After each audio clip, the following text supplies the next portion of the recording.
This is the best portable CarPlay I've tried, even much better than one I tested a couple of months ago. It's the CarPod Go, and it's the best for three main reasons. Number one, the digital display is 60 frames per second.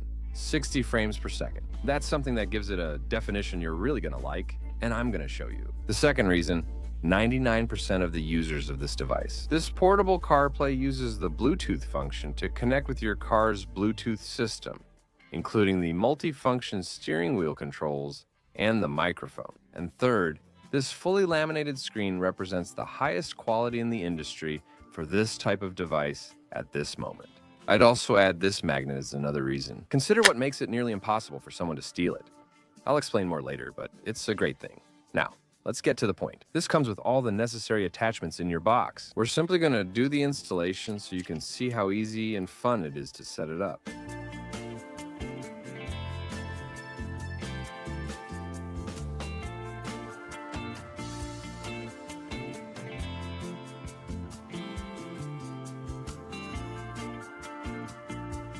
Here during the installation, this is one of the most important points. Pay attention, because this step is key in the installation. It's very easy, but this detail could change everything.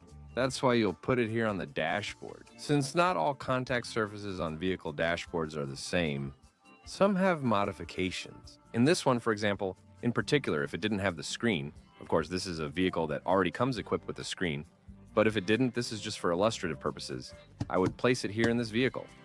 Let's say, well, I have an altered surface, right? Even with these holes, it's important to place the CarPod Go this way for stability. This has its adhesive so you can fix it there, so that stability and the experience aren't affected. And the screen has to be touching the surface of the dashboard like this. And that gives you the stability you need so you won't have any problems with movement there when you stick it on. Obviously, because as I said, this vehicle is a test unit, it's not my personal vehicle, so I can't stick it on. That's why I'm going to use the suction mount to attach it to the glass for the demonstration. The main thing is, if you're the owner and you get it, just place it like this. Stick it here, and you're done. It has the adhesives, it has the different attachments, mainly this one, and it stays on top of this surface. It's a very important detail, so you can make the most of your product. The second option to place it right in front of you is this suction cup, or the mounting bracket, so you can do it on the glass, in case for some reason you don't want to put it on your dashboard. Let's proceed and make the change that way.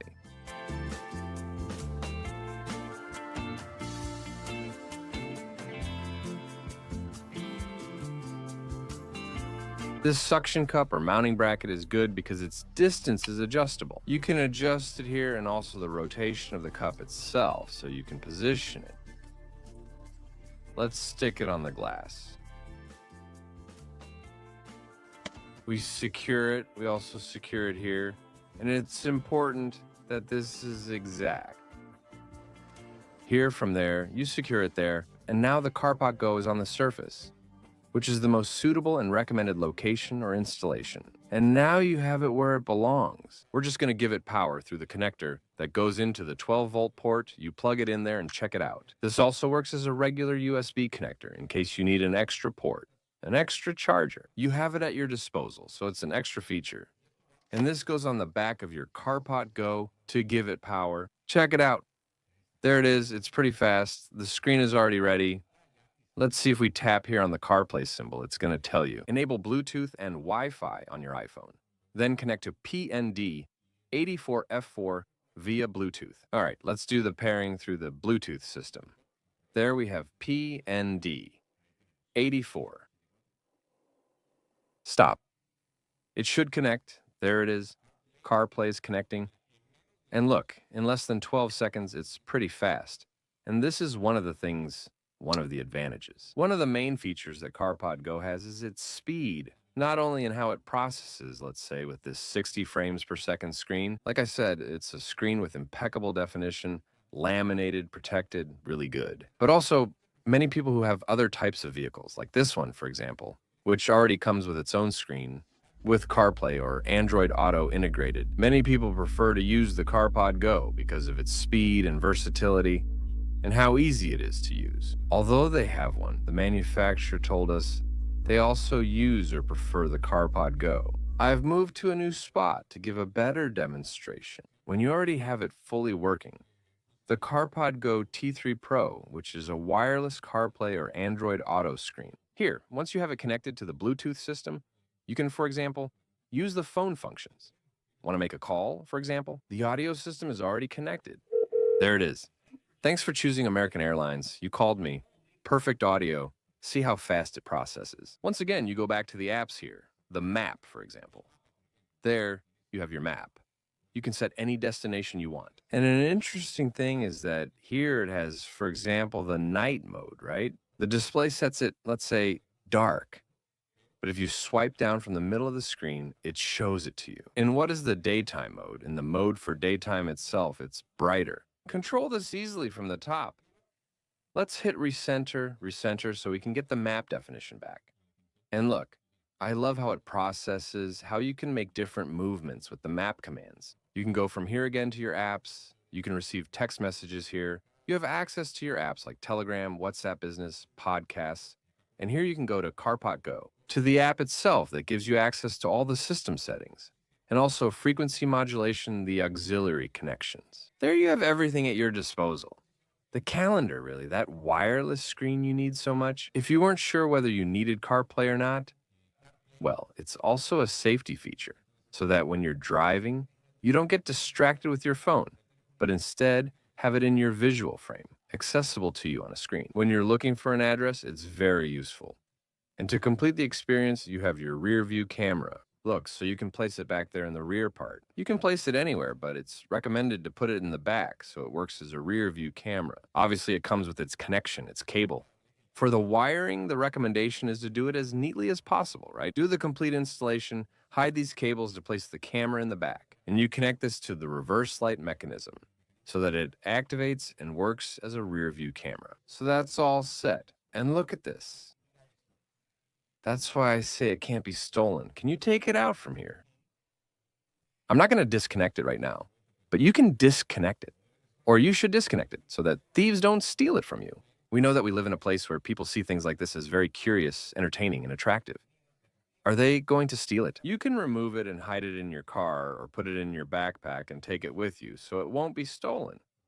That's why I say it's nearly impossible to steal. That's one of the advantages that comes with this magnet itself. You can also put it back there easily. Another very important reason why I consider this one better than the one I tried a few months ago. That's very good. One of the things I like the most, which I've already shown you, is how you switch from day mode to night mode. Just change it here and see. You can see it mostly on the map. Look, there it is in day mode, and then you switch it to night mode. Look, how nice. And how does all this get to your house? It arrives at your house in this box, and we'll see what's inside. I'm going to tell you what you get. There, on top, you'll receive. This is the camera. Very important, the camera. If you don't have a rear view camera in your vehicle, well, here you have the solution with CarPod Go. What else do you have? This seems to be a mounting bracket. It's a mounting bracket that's flexible, and when I'm installing it, I'll show you what it does. It's what they call the suction cup. Over here we have what seems to be an adapter. And here comes the box. Look, I like how the box is packed and presented. This says a lot about who sent it. It looks like you're opening an iPhone box, a product you should already be familiar with. iPhone users, it comes like this, right? Should we open it?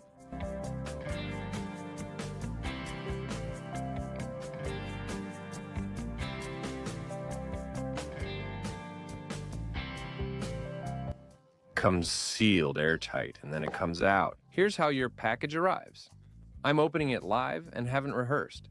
This should be the screen. It's light. Let's open it here so you can see firsthand how all of this arrives to you. Well, I think you have to take it out.